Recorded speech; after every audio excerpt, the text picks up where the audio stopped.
people just don't like paying for design. They want to buy a system and they're like, well, I'm buying this system, you should just include it. Well, go to your builder or your architect. Your architect's going to say, you're going to have to pay for our time. I think the demands upon an integrator right now, it's not easy to encompass all of it together and do the documentation part as well. How does it make you feel to know that about 60-something% of integrators use Microsoft Excel for design and documentation? Look, it doesn't surprise me, and I think it works, but it's a lot of manual entry. AI, can it replace what I'm doing? I don't think it can.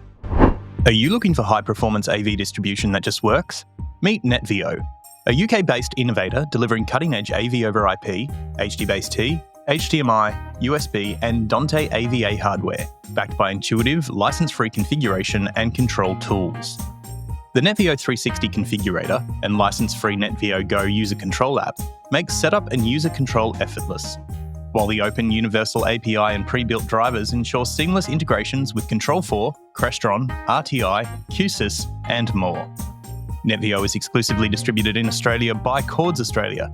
Check them out at netvio.com.au. That's netvio.com.au. From the 3rd to 6th of February 2026, ISE, the world-renowned annual tech show for the systems integration and audiovisual industry, returns to Barcelona, uniting the brightest minds and boldest ideas in smart home and building technology. Last year, almost 12,000 professionals affiliated with the residential sector visited the show for a taste of state-of-the-art industry technology.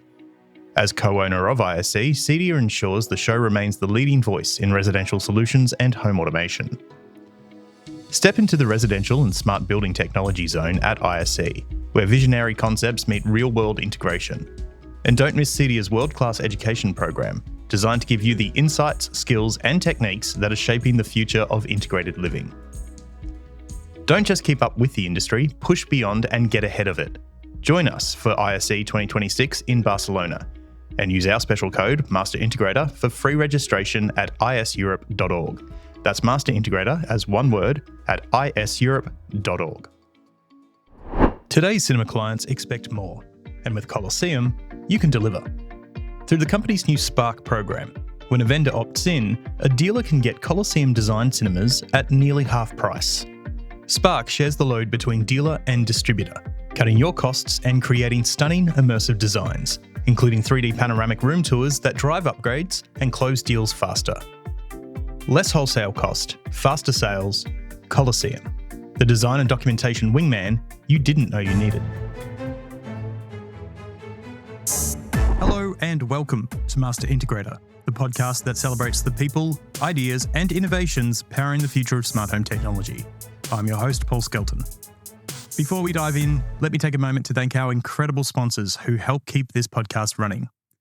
NetVo, distributed in Australia by Kordz Australia, Coliseum, Connected Magazine, Integrated Systems Europe, and CEDIA.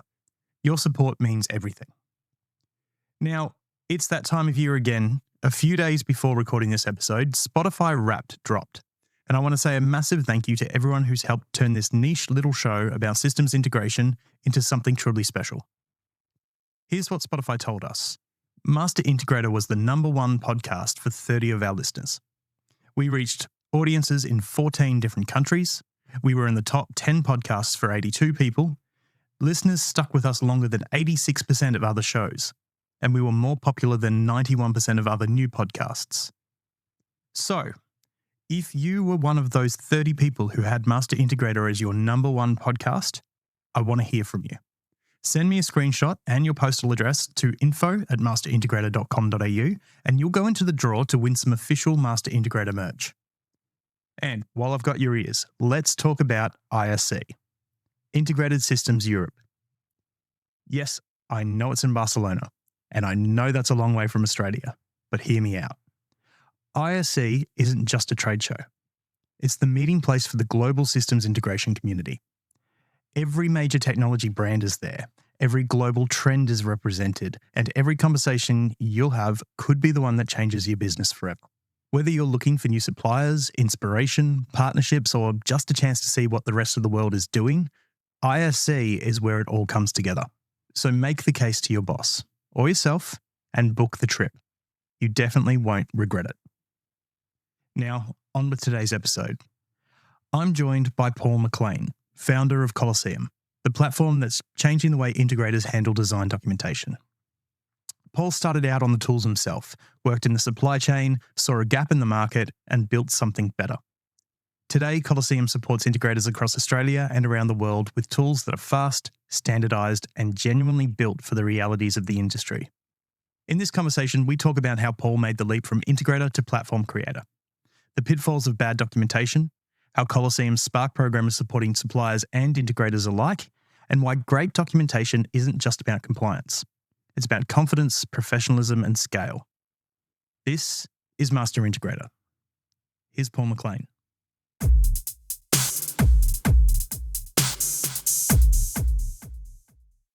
Welcome to the show. Thank you. So let's start with a bit about your background. Obviously, you've been around the industry for a little while, but I mean, AV wasn't your first trade. So let's talk a bit about how you began and then how you actually started to get into this side of the market. So Interesting, but could be boring story. But I'm originally from Sydney, blue collar family, where my dad used to work in the dockyards for the Navy. So he used to do a lot of the construction side of things. And I first left school and worked in the car audio industry, where we were hanging like microphones from the ceiling back in the late 90s and doing like subwoofers. And then my dad said to me, you can't do that forever. So I did an electrical trade in Sydney. And during my electrical trade, I was tasked on a job in North Sydney, which is a C-bus job way back in the late 90s, where it was the surface mount dimmers. And I think I was a second year apprentice back then. And I actually like labeled up the drawings and everything like that. And the boss, because the company had about 30 guys inside of it, the boss came around and he saw what I did and he goes, oh, you could go in the office here. And he gave me a bit of a test in the office. And then I did a CAD course up at North Sydney TAFE while I was an apprentice at night and took out best graduate back there in 2000 and finished my electrical trade, moved up to the Gold Coast. On the Gold Coast, I worked on a project up there, which was a beachfront lot. 8 houses got gobbled up, put up one massive house. And I worked for an AV company there. It's gone now. And they were tasked on the job, and it had 3 racks of Crestron. It had Dynalite, all this stuff. So here I am, an electrician that's done a few little C-bus jobs, but never really learnt the audio-visual side of things. That company wanted me from my background in the C-bus at that time, early 2000s, it was booming. And then, I just got welcomed into this new AV world, which I loved, from the car audio and playing around with the C-bus homes and that type of thing in Sydney. And I've been in Southeast Queensland ever since. Worked also for Home Theatrics, which Don McKenzie, the former national sales manager of Cricks, that was his company. So I was there for quite a few years and got my love of home cinemas and actually being able to sell and engineer and deploy some of those systems. So from there, I got into the distribution side of things, as you know, and got to know a lot of the guys of the industry and getting around the country and talking to the guys. So I live and breathed all of the industry for best part of 2 decades now.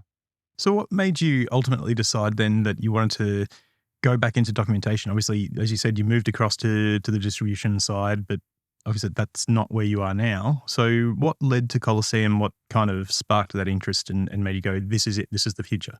Interesting story. I guess one of the things I did like about being a sales engineer for various home automation companies is the documentation side. I've always enjoyed that. That was a bit of a personal knack where you know that you're good at a particular craft. I think that's where I was kind of pretty good, and having a bit of a conversation and a joke on site with people. So there's the relationship side of things also, which is really important in the distribution world. And I can just see that basically it's a skill, because learning how to do AutoCAD, learning how to do Visio, Bluebeam, there's such a big knowledge gap to actually learn those programs. And it's like, when you're using your mobile phone, a lot of people use like 10% of the capability of your phone. And I look at that very similar to the documentation suite of software packages that are out there. Even now, well over a year in doing Coliseum, we're still developing stuff that makes the drawing quality better and better and better. And we're doing it all the time. So if you're an integrator and you got your hands busy running the boys, running the guys, running invoicing, all that stuff that you have to do, and then learn a software package and be able to be, mastercraft at that, that's hard. So let's talk a little bit about what Coliseum does then. So people who are listening to this podcast, they definitely would have heard of Coliseum because you have been supporting of this show.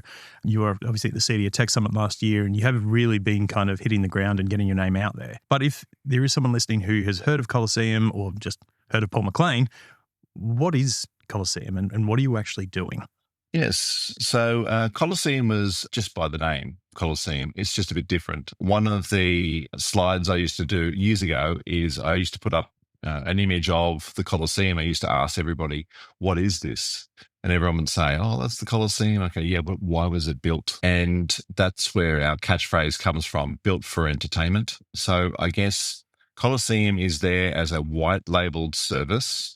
So we don't need to actually show our brand, where we don't have that sort of ego about us. We like to work with all brands, all dealers, and very, very much like yourself, when you started Master Integrator, I was very fortunate to have a few leading guys from the industry understand the direction I wanted to go with Coliseum, and they backed me with a few drawings, and they've got that capability, absolutely got that capability, but they knew they wanted to give me a bit of a start and a go, and I produced some of the documentation for those integrators, and they were impressed with it. And then the project started getting larger, and the documentation was at a quality level where they were going, well, this is actually pretty good. We're going to use this documentation, go back to the customer. Hey, Paul, can you just make this look a bit better of what it could potentially be inside of the room? Extra subwoofers, better quality speakers. And when it's nice in color, like the element of the drawings that we actually produce also, we're not cold black and white CAD drawings because it doesn't sell. It doesn't excite. So we introduce some color into some of the drawings. We actually get the same colors from RP22 document. So the speakers there inside of the document have blues and reds and oranges. So we taste tested those colors and applied that standard to our drawing package so that when people can see those different colored speakers inside of the room, they're able to assimilate it back to the industry standard that's there. And ever since doing the documentation side of things has lifted integrators in the space. And I see it was potentially, there was no one really playing inside of this space at all, in Australia in particular, to have a wingman style business where they could drop you their architect plans of this particular project and say, here you go, Paul, I need to present something. This is kind of what I'm thinking. Can we solve some of the issues that's there? It's interesting that you're saying no one's really in this space, particularly in Australia. So you have been around for a long time, and obviously design documentation in particular is your strong suit. How have you generally found the state of documentation amongst integrators in Australia? And I'd be interested to pick your brain about, like, what are you noticing as things that they might be doing wrong consistently, or things that might be an easy fix that they just haven't done? As you know, like I volunteered also for CEDIA for the documentation course. So a lot of people actually want to do it. I think the demands upon an integrator right now, it's not easy to encompass all of it together and do the documentation part as well. As you know, I use Visio and AutoCAD and Bluebeam Review. Bluebeam Review is a software package I kind of introduced to the industry in Australia, to a lot of integrators, where it is a simple, more or less, software package where you can mark up PDFs and have things at least at a level that's simple, or the learning curve for it is very, very quick. You can kind of learn that software package within a couple of hours. Whereas many other software applications, it takes like days and weeks and years and months to learn. The gap, I guess, here is also the software burden being placed amongst the dealers, because if you talk to anybody, and I was talking to a few integrators yesterday, and they just said, like, my software bill is huge. And I said, well, yeah, my burden of software bill is huge also, because there's so many software parts that we have to have as a company also. and white label that one back out. So it's a two-pronged problem that's here. I would say potentially we've got a problem with the software mounting costs for small business at the moment, which are enormous, and the skill gap and just the time gap. So the people actually doing this, Paul, they're doing it on their time at night when they should be, watching Netflix or something like that. That's the burden that they have. So, I mean, let's talk a little bit about that skill gap. And you mentioned that obviously people are engaging with what you're trying to do, especially through the training that you have been offering, and they're showing an interest. In terms of developing that skill gap, are you finding that it's not happening because of that time commitment, or is it really that they just don't understand what's required of them? And I guess the extension of that is if they did have a guy on their staff that they say, we want to make you the designer, what should they be looking for in terms of an existing skill set they can build on? Great question. So the way that I look at documentation for the smart home integrator community is in a couple of different fashions. We've got, of course, the floor plans that come in. You've got to mark up your floor plans over the top so you can actually see where a camera position is or a switch position is or a speaker position is over a floor plan. You can actually mark the heights. A lot of people don't mark the heights. They don't mark the ID of that particular device also, because if you're producing a cable run list, then some of the integrators, as you know, they use contractors and the Sparky's on site and he has to run a cable from point A to point B, usually the rack or the main equipment location out to a speaker or a keypad. And nominating exactly where that particular item is on a drawing is difficult on a floor plan, because sometimes in these architecturally difficult homes, there's lots of elements and you don't know if you're going to get a cable between switch 1 and switch 2. It might have to go around in a different direction. So marking a floor plan is one, cable run lists is the other one, and producing a schematic diagram. So the schematic diagram is all of your control system potentially on one side, the source devices, the switching devices, and then the output devices, and how all of those devices are connected from their output of this device to the input of that device in a block diagram. So there's tools that are out there at the moment for that one. You can customize and make your own tools. There's Visio, there's AutoCAD that you could use and do it yourself. And then there's some automated ways with D-Tools and some of those industry software packages. But again, the burden of those packages for Australian dollars, we're looking at a few thousands of dollars to set up, to actually have that software, and they will charge you additional to set it up. And then usually there's about a month at least of your commitment to set up that software package as well. So I went through there and spoke about the floor plans, the cable run lists, and the schematics. That's pretty much for a smart home. The other smart home part, which we're looking to start next year with another package, is lighting control. And as you know, lighting control now comes in different brands, different flavors, and marking up lighting control is something else. It's a little bit more difficult, and there's other tools that I use for that one because DALI in Australia is a lot more prominent. So we're trying to actually DALI address each individual fixture on a level, and then having demarcation zones for DALI inside of a house. If you've got a massive single level, or you've got a DALI universe per level, and some of these houses, as you know, they're massive. So you're doing 2 DALI networks on there. And sometimes the knowledge gap, as you were saying before, the electrical contractor doesn't know that the hard limit for DALI is 64. So he'll load up as many fixtures as he can onto that one.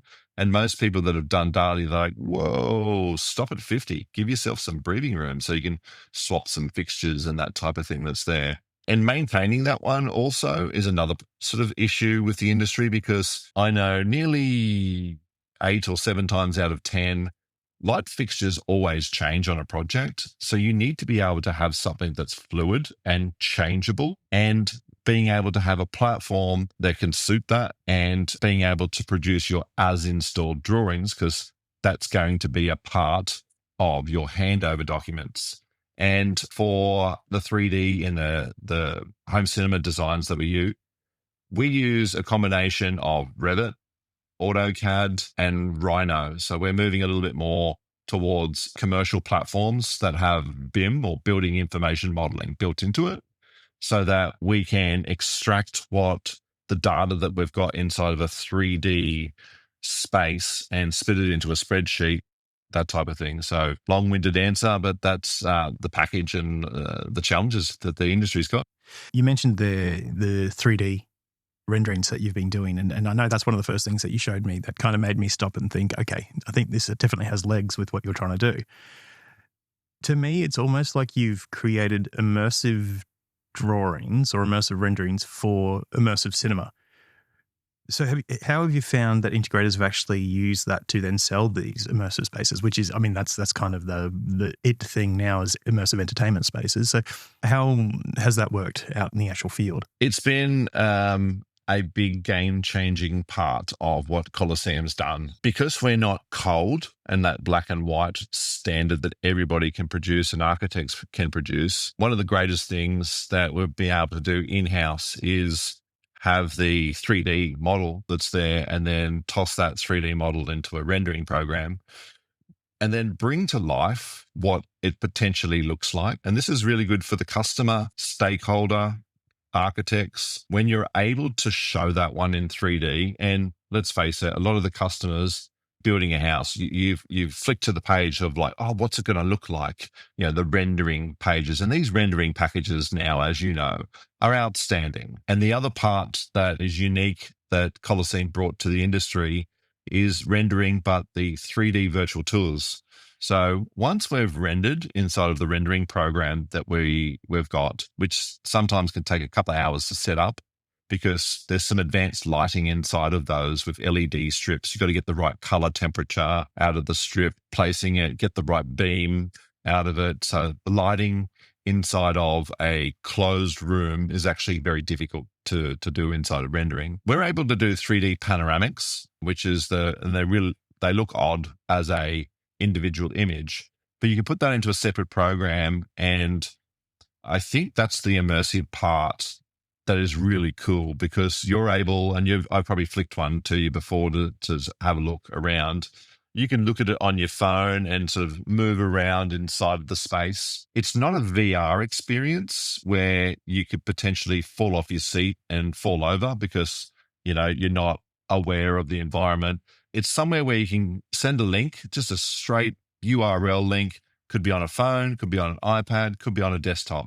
And you're able to move inside of the room and then teleport to the next spot. Real estate industries use this quite well in actually being able to move and explore through the house. And I guess I'm doing exactly the same thing inside of cinemas. And it's been a big win because we're showing what the skin of the room looks like. And most of the cases that we actually deal with, you don't see a single speaker. They're behind stretched fabric, they're behind a screen.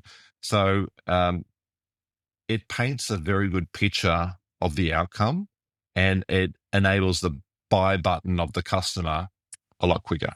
So how much time would this actually add to the, I guess, design process? I mean, already I know people like to move quite quickly, and I mean, we're recording this a couple of weeks before Christmas, where apparently that everyone has to be in before Christmas. So Always. So how does it actually affect the scoping phase?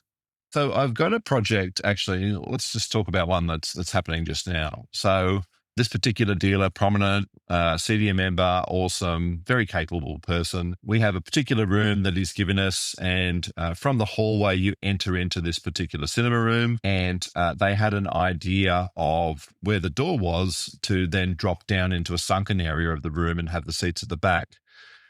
And we look at this one and we're like, well, you're walking straight in and heading downstairs. It's a little bit of a no-no. Oh, the customer doesn't want that one. So we flipped the whole room around and just modeled it up very basically to him and said, this is kind of what you were thinking.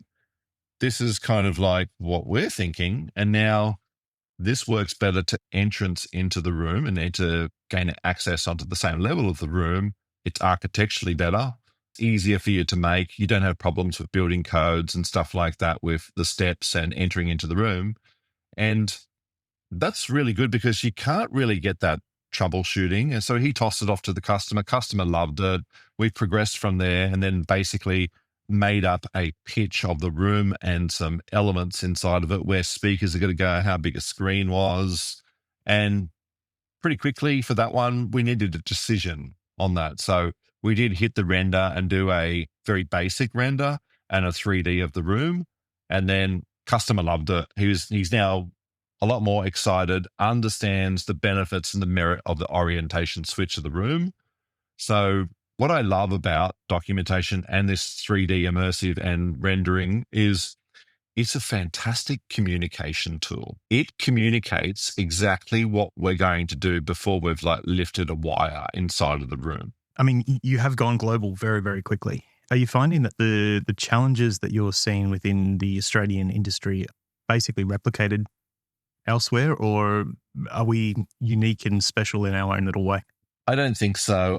So when I went to Denver this year, 2025, I caught up with a couple of guys in the States because I was hunting to try and find some integrators over there I could potentially work with. And I found a company that I'm working with a lot now. And they have all the hallmarks of being a fantastic and amazing ability of a company, but they don't really understand home cinema finessing. And they brought me a project and it was probably a little bit too big for their boots. They were in for about $180,000. And, we again went into the room, we started putting some product into the room and show them a pitch of it. Customer got pretty excited about it. We started to talk about multiple subwoofers into the room, and it was a timber frame house. I'm like, so there's a bedroom down the bottom. And he's like, oh, what do you mean? I'm like, you need to put a resilient mount system into this room because you've got a whole lot more bass than initially you planned for that in that room, and infrasonic subwoofer inside of it. So we had to introduce the concept of isolating that one, probably a little bit like covering ourselves, because if we didn't actually bring up that topic of sound isolation of the room, then it would vibrate that whole house and it would come back to bite him. So we spoke about that, and it was very, very new for that particular dealer over there. So I had to start the relationship with the supplier for that one, help him with the builder and specify the hardware onto the walls. Then the supplier also suggested stuff, although that we get the party started with those isolation systems and those particular products, they're specific. And some of those manufacturers can, of course, they live and breathe that one, a little bit like we live and breathe cinema, back up that domino effect. He's particularly good with the isolation product selection for that room. And they deployed one of those. And again, with the immersive 360-degree render inside of the room, the drawing showing all of the space, customer ended up spending US dollars 440,000. So it went from 180 up to 440. And similars happened in the country here, even with the guys that I work with here, a lot of them that we started 100 and some of them end up being 180. One was 150 and nearly touched 300 grand.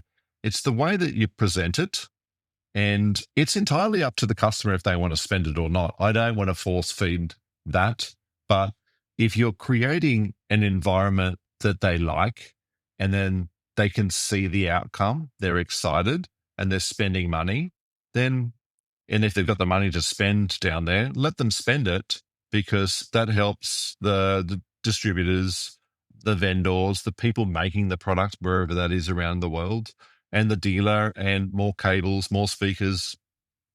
It helps the economy. Yeah, it's probably one area too where it seems like there's a really good crossover between sales and marketing for integrators, and it can be done quite easily, because I know that that's a bit of a dark art for a lot of the integrators, where they know that they need to be doing it, but they just don't know how. So this is almost a launching point for them into that space. One of the things that you mentioned there, obviously, when you were going into that project in the US and you were talking about almost educating the integrator on Yes. a few things. Yeah. I mean, you've been around a while. I've been around a while too. 2026 will be 20 years in the industry for me. I know that there'll be some integrators who will actually get very, let's say it's a protectionist mindset.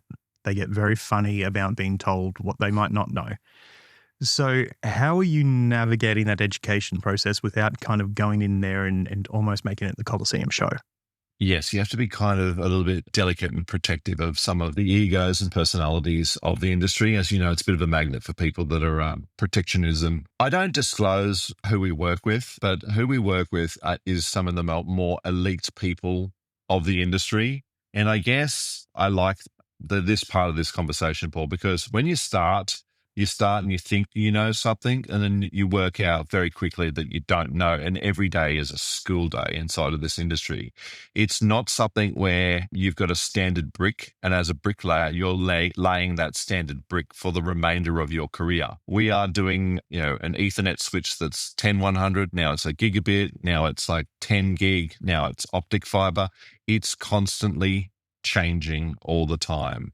And there is probably 5 stages of the integrator type thing. You could write this in a book, how they start, where they came from, where they're going, what they have to constantly do also to have continued education inside of the industry also.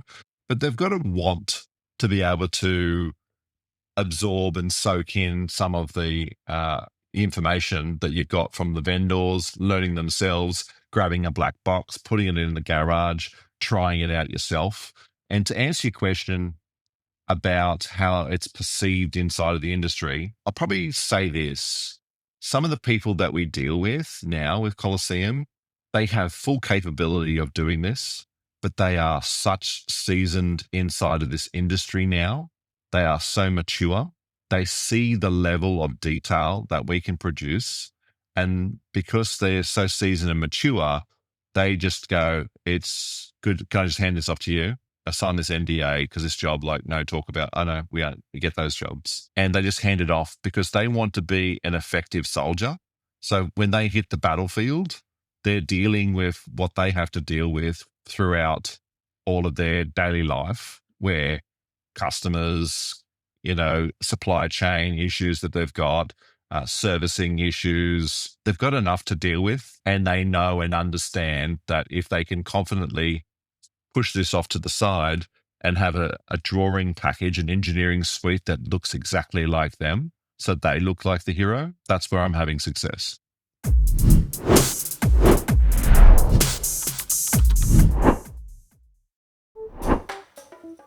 Connected Magazine is your go-to publication for the commercial and residential AV and smart home industry. Home cinema audio is more than loudspeakers and brand names. It's about balance. Following the release of his white paper on reference audio, David Meyer breaks down how integrators can blend every element of a system so that everything works together as one. You can read the full piece in the latest edition of Connected and find more AV news and product updates on the website. Links are in this episode's description. It's that time of year again. It's time to renew your CEDIA membership. Renew by 31st of January to stay connected, supported, and recognised as part of the global smart home community. Not a member yet? Join by 31st of December and get the rest of 2025 included at no extra cost. Access exclusive education, events, business tools, and the advocacy work shaping our industry's future. Renew or join today at cedia.org/join. That's cedia.org/join.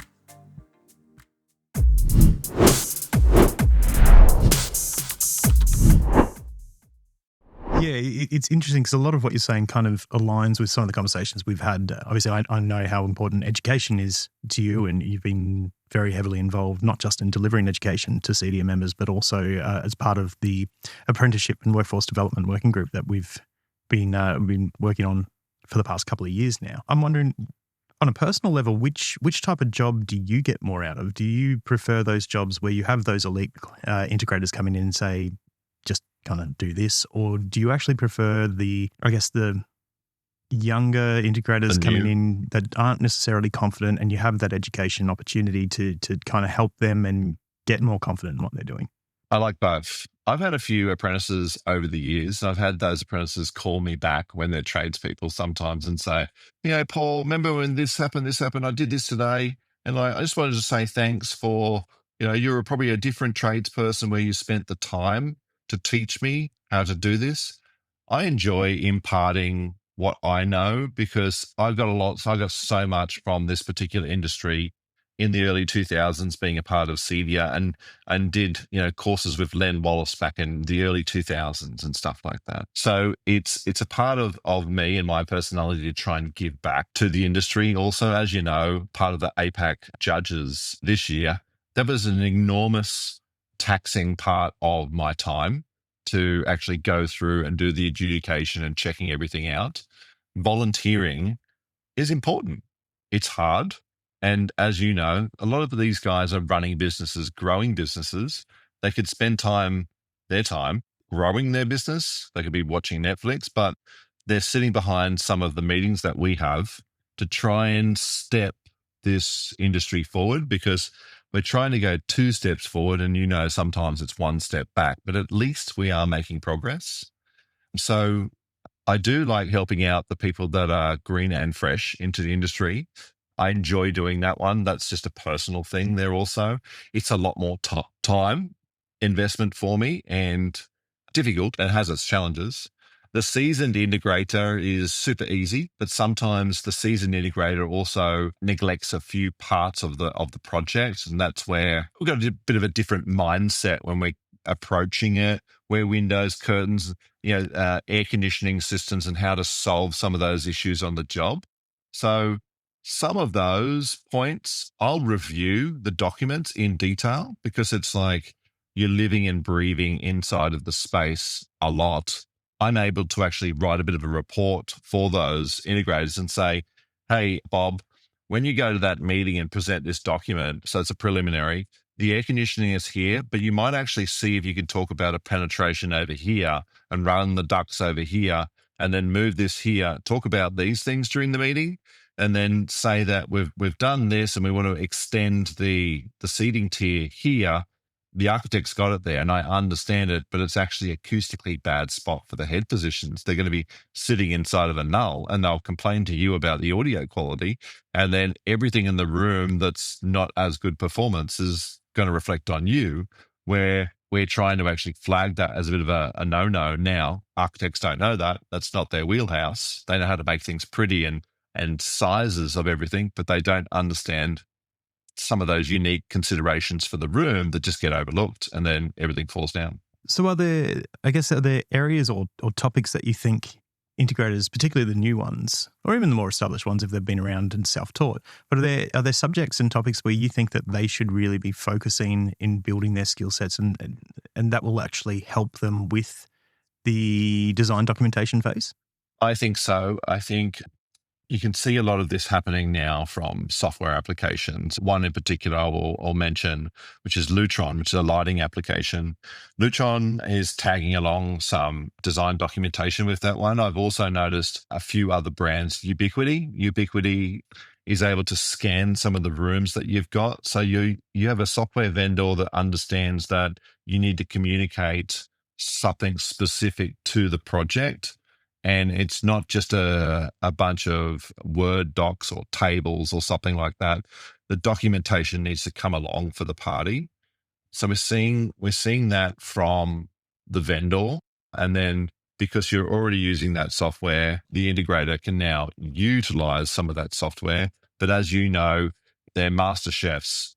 That's a lighting brand. That's this brand. They have to bring all those brands together. So documentation, or at least if you're doing something, some basic block diagrams, as you saw during some of the APAC judging that we do, if there was at least an attempt to make something as a drawing, a block diagram, fantastic. It certainly helps. At least you can see the flow of items, even if they're pretty pictures of items that are just, I'm connecting this one to this box, that's fantastic. At least you can see a flow. And then you can research that particular device and see its inputs and outputs and actually go to that granular level. But it's a big learning curve to pick up the CAD, the Visio, or any other program. Just, I think the objection of most of the people inside of the industry, where I think we have a lot of potential, Coliseum does, is that we can provide that documentation. We can set the drawings up also. So we have one customer and he just wants us to set the drawings up and label everything. And then he just goes, can you just do that? And then I'll do the rest. Sweet. That's nice and simple for us, and that's easy. And we're able to do that so much quicker than he can. So again, it comes down to being an effective soldier. And that's where the mature, seasoned guys, they know what they can do in a given day with the amount of time. So they're just trying to be as effective as they possibly can so they can move on and put it into a system process. It's like you're automating the customer's house, but you're not automating the integrator's business per se, if that makes sense. So I want to take this chance to get a bit of a gut reaction from you as someone who has obviously got a very big passion for design and documentation, and someone who's taught on the subject, someone who's built a business in the area. How does it make you feel to know that about 60-something% of integrators use Microsoft Excel for design and documentation? Look, it doesn't surprise me. And I think it works, but it's a lot of manual entry. So the person that I caught up with yesterday, and I spoke to him about our new lighting control platform we're launching next year. And I said, well, we're getting the data from the drawing and it's going to populate the spreadsheet. He goes, well, what? I said, there's too much double handling. Like what you're doing there is a fantastic spreadsheet and everything that you've got inside of Excel to work with everything. But I'm working on the drawing and the front end, and it's pushing data straight to that spreadsheet. And then that spreadsheet, it needs to be able to be interpreted for a lighting control system, let's say, in 3 ways. It needs to go to the client because the client actually needs to go, I want to push like welcome. What does welcome do? I want to just to put those lights on. Okay, sweet. So then the programmer needs to know the loads to turn on and what the functionality of that button is. And then you've got the Sparky who's running the cables. So he needs to actually run a cable to the keypad and loop it through to the next keypad. So that keypad needs an ID and on the cable. And all of those electrical loads, being Dali lights and all that type of thing, need to be looked after also. So look, Excel is there, Google Sheets is there, but it's being able to actually get that data and being able to put it together quickly, effectively, and changes. As you probably know, and it's a real big ache of the industry, is that changes happen all the time and you're always modifying something as you go. So I guess the platform that we've got is very mindful for that because I'm seasoned and been doing it for 20 years. So I can change a drawing, change the spreadsheet, changes an output over there. So I need it as a system flow. It's the only way it works. So where is all of this headed? And so let's say the next 3 to 5 years, what's going to happen with design, with documentation, with Coliseum in our industry? So where are we going? Great question. I think about this a lot because, as you probably have saw through the last year, the incredible rate of innovation that we've done. And I'm able to do that one with burning the midnight oil and developing a lot of automation and being quite thoughtful for the change because, as you know, AI is here and AI, can it replace what I'm doing? I don't think it can. And the reason specifically is we have a human touch to the room.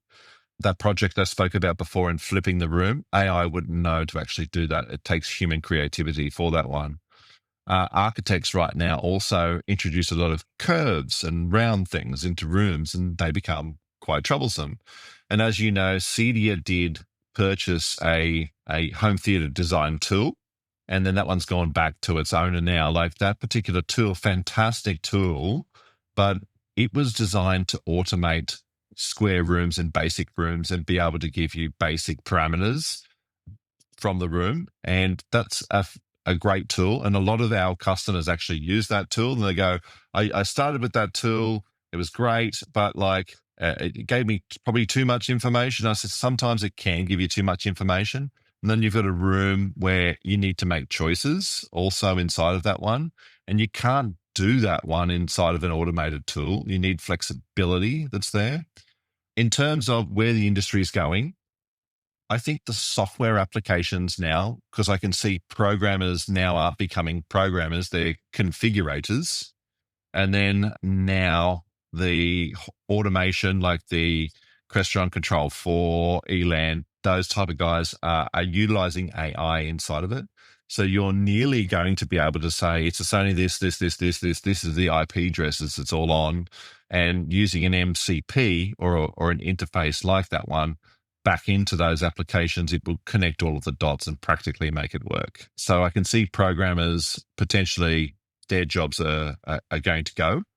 Some config will be on the projects. And in terms of some of the AI things that we're doing, well, again, it's not a lot of AI inside of cinemas. We're unique. We're a little bit of intellectual property, I guess. We inside of the 3D arena of a cinema room, we know exactly where those head positions are. We use nodes to position those. And then on the speakers around the room, we also have nodes.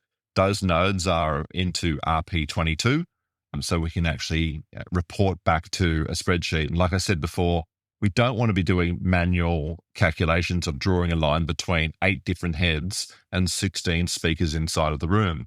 So I've created a script that basically pushes that directly into a spreadsheet. So I'm able to work out the angles of where people are sitting, how big the room is, the distance between the head and the speaker.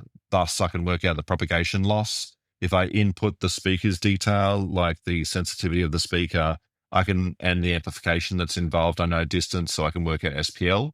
And then in a room mode, actually report those head positions back, and click of a button, I can report back 8 heads or as many heads as I want and see if they're in good or bad positions.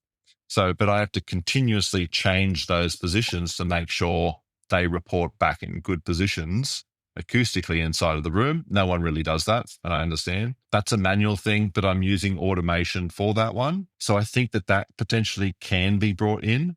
And like I mentioned before, the lighting control side of things, I think that is poised for AI being a part of it, and where I'm using drawing data into spreadsheet, and I'm going to be sending spreadsheet data directly into an MCP. And if you're trying to output a Dynalight, CBus, or KNX, it will. Some of these programs have YAML and all of that type of coding in the back end. It does change, but at least you might be able to create a base file from that, and then from there being able to configure it. So I love the idea of BIM, building information modeling. So if you're creating a specification for a lighting system or home automation system, as long as you've got good information in, like it's garbage in, garbage out. But if you've got good information in, you can get a good output. And I think what's going to happen is a little bit like the plug-in hybrid before we go full EV, is we're going to utilize some of those AI parts as tools.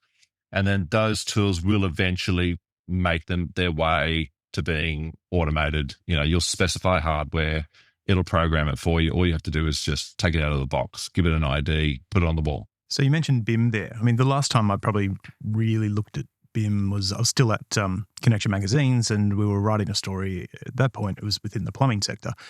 BIM was still very much really for commercial and industrial jobs. So how has it kind of changed now to be more residential friendly? Because I would have thought, based on the old system, it would have been complete overkill. Yeah, you're 100% right. I think on a high-end residential now, because it's being introduced into a lot of architecture firms, and a lot of the newer graduates are coming in learning BIM, and BIM should be a part of the process, and that a lot of the drawing packages include the data that's there.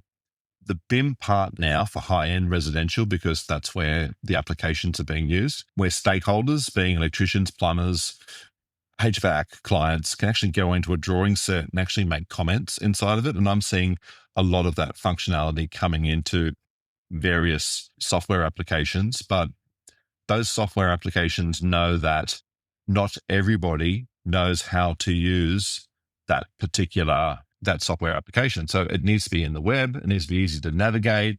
It needs to be like Minecraft for kids, where you can actually move across, find the block, talk about that block and say, well, this particular spot here, we want to be able to change X, Y, Z, put the comment, and tag someone that needs to be a part of the decision-making process in that. And what I love about BIM is it's that one source of truth that's there. And so you don't have a lot more coordination meetings on site, because integrators, probably the seasoned ones, they'll know that project management inside of a project sucks all of the margin out of the project quickly at the end. If you look at the cost analysis of a project at the end and look at how much you went in for, gave it a discount, you want to sit on the beach and do nothing, because the amount of meetings and phone calls and coordination that's required is enormous. And that's why I like to impart as much information on the drawing suite as a part of Coliseum. So there's less of those conversations on site. People understand it and can make decisions and move forward. Okay. So let's talk a little bit about Spark, the new program that you've got. People who have listened to the past few episodes of the show in particular probably would have heard the ad at the start of the episode. Tell me about Spark. What is it? How does it work? What is Spark? So I guess one of the sort of problems I'm having in terms, it's not a problem, it's more of a challenge in regards to growth for Kolosseum, is that some people just don't like paying for design. Like, they want to buy a system and they're like, well, I'm buying this system, you should just include it. Well, go to your builder or your architect. Your architect's going to say, you're going to have to pay for our time. It's a professional service. And I think there's just a culture of trying to accept that within the country. Certainly in Australia, I'm not having that one offshore, but in Australia, there is a culture of that one. And to get around that one, there is a cost, and there is a burden of time and software that I have to do. And of course, it's a business, so we have to provide a wholesale service. Then there's a retail price, very similar to calibrators for video and audio around the country. They do the same thing. They'll charge the dealer an amount, and then there's another margin there so that they can sell that service, which is exactly the same model of Coliseum. So the issue with that one is some of the price points that we have and the requirement. The dealer might want a level 3, which is a lot higher, and he can't factor into the cost for that one, and he doesn't want to discount the product either. So I thought, how could I address this in a way where everybody wins? Coliseum wins, dealer wins. Who else is a part of this? Oh, the supply chain.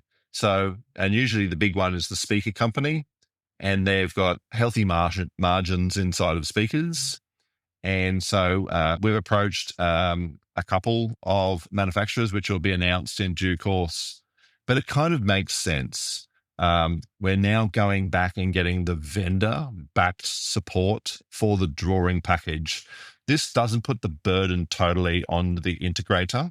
The integrator is also able to maintain the ASP, the retail price of the product, doesn't have to discount it. And he can potentially, if he wants to in Australia, I always advise charging a percentage for the design on top. It's pretty much the same as other industries work very similar, like 2.5%, 3%, 5% on top. Then it's a little bit more digestible. So the idea with Spark is to go back to some of the vendors to see if they want to be a part of this one, and they will contribute towards the dealer's success, because they're aware that if the dealer's successful on the project, then they will be successful on the project. So I had to create something that's going to be a little bit welcoming for them, because obviously if they're co-contributing it, what's in it for them? Obviously all of their gear is specified into the job. We're including some of those 3D visualizations that we typically don't do at that price point. Colosseum's also taking a dive in terms of our margin for it, because we want to see volume in doing more of these. And we're creating assets inside of this so that if there is a speaker C inside of the job, this is what a speaker B or A looks like. So the customer can see and go, whoa, hang on a minute, but I was only wanting this one, and you put this in it. Well, there's upgrade path, or at least we're documenting it. Well, that's good. Okay, well, can you? How much is it to include that? At least that starts the conversation for a customer potentially upgrading it there also. So Spark is a win-win for the dealer. They get a cheaper wholesale price from us. They also have their vendor co-contributing towards their success in a meaningful way. where they're able to show Coliseum documentation, and you've seen what it looks like, Paul. You present that in front of a customer, and your ability to convert and get a commitment is much higher than not doing it. So look, it's a win-win. So I guess let's start to wrap things up before we go to my last questions. For people who are listening to this, who might not be particularly strong when it comes to design or documentation in particular, give them 3 tips, things that they can do right after this show. What are the 3 things that they can do to say, okay, we're going to get serious about documentation. What do we do? Great question. I think trying to learn some of the software applications, you could potentially look at doing a TAFE course inside of CAD drafting to understand some of the concepts of that one, because there is some standards of drafting that's required. CEDIA has the STDJ set of drawing icon sets that they've got. And as you know, and you can probably talk about this a little bit more, there's a separate team that works on the development for that standard. So appreciating some of the standards for icons and adopting a nomenclature of icon sets that you want to use. I think Bluebeam Review is a fantastic place to start in terms of a software package. Why? Because it's PDF. Most of the time you are getting a document in PDF, and then marking up a PDF is good. It's a little bit different to like Adobe. Adobe is just commercially good, but Bluebeam is probably styled a little more towards construction. Microsoft Visio is heavily used within the industry also. And it's a vector program. Vector meaning it's not like a JPEG, you don't see the edges of it all. It's a proper line, so it looks quite nice and clean. And just trying to find examples of those documentation through CEDIA. You can actually learn a lot through there. And there's usually a course every single year at the Tech Summit where someone wants to talk about design documentation and asking industry peers. So getting involved with CEDIA and then asking your industry peers how they're doing it, how they're approaching it, which software tools that they could do, seeing if you can get a bit of a helping hand from the industry to try and learn. I do also teach a few of the customers that we've got in some of the packages as well, just so that they can understand. And I know that some speaker manufacturers are teaching them how to do CAD programs. I think that's a great step. The hard part about executing that in totality is turning it into a drawing. So most people can do a model, but it's then chopping up that model and presenting it into a nice way. And I think that's the different part about what Coliseum does. We do it in a graphical way, in a sexy way, so that people can like look at it like a bit more of a brochure than it is an architectural drawing set. That's what's different. So how do integrators find out more about Coliseum or Spark, or book a demo to look at what you're doing? Get in touch with me if they want. I can take them through the program. I can talk to the vendors. I'm actually helping them out also by approaching some of the vendors out there to see if they want to participate in the Spark program, because it's going to be a point of difference if there is a vendor that is a Spark enabled and you're able to get a better drawing and someone that's backing you. You'll probably choose a vendor or a supply partner that is actually backing you with your success. So get in touch with myself. We've got on LinkedIn all the time putting up a few videos. I'm happy to do one-on-one conversations like we're doing here today. I have a collaboration studio where I'm able to flip between what we're doing right now and straight onto a CAD drawing. So we can mark things up in real time and have that meeting anywhere and be able to, because some of the projects we're doing, we're in America, we're in Asia, we're in Middle East, massive job in Europe at the moment. So we're all over the place in different time zones. So it's just taxing in itself. So get in touch with myself. We have a bit of a growth plan for next year. I was very heartfelt when a couple of guys from the industry helped me. And I know when you started this there, Paul, I wanted to do exactly the same domino effect. You know how it is at the moment starting a business. It's very hard. Much so. But I knew to support you as well, because I had fantastic support from this industry, and I'll support industry every day of the week. Excellent. Last question. It's a two-parter. First of all, your name is Paul. How influential was I in your decision to grow a red beard? And the second part of the question is for any red-headed Pauls listening to this who haven't gone down and grown a beard, Yes. what advice do you have for them? Look, you've just got to start pushing it out of your face. You've got to make a start. If it's not drawings you're going to learn and drawing packages, it's just dropping that razor, get rid of it. No, it's quite interesting, isn't it, Paul? Because even when we're at the conference just recently, some random person came up to me and saw that my name was Paul. And obviously, where it's a bad game of guess who's got a red beard. And so, Paul, this is okay, go for it. And I went round to you and said, Paul, this person's just come up. That's okay. We're all Paul with red beards. Bad game of guess who. That's it. And that's the important thing. So what I'm hearing though is if there is a red-headed Paul listening to this with no beard, you got to get your shit together. Oh, absolutely. Start pushing it out. Today is the first day of the rest of your life.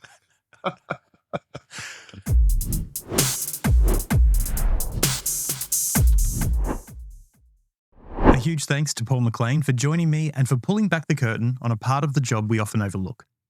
Whether you're a solo operator or running a large team, you can't grow without systems. And that's exactly what Coliseum is offering. Repeatable, reliable, scalable documentation solutions that take the pain out of quoting, design, and delivery. If you haven't checked it out yet, I highly recommend you do. And if you've got a story to share or an idea for a future guest, get in touch. I'm always looking for interesting people and perspectives to bring to the show. Email me at info@masterintegrator.com.au or find me on LinkedIn. Don't forget, merch is now live. You can grab your official Master Integrator shirts, hoodies, bags, and more at masterintegrator.com.au. It's an easy way to support the show and look good doing it. As always, a big thank you to our sponsors, NetVo, distributed in Australia by Kordz Australia, Coliseum, Connected Magazine, Integrated Systems Europe, and CEDIA. Thanks for listening to Master Integrator.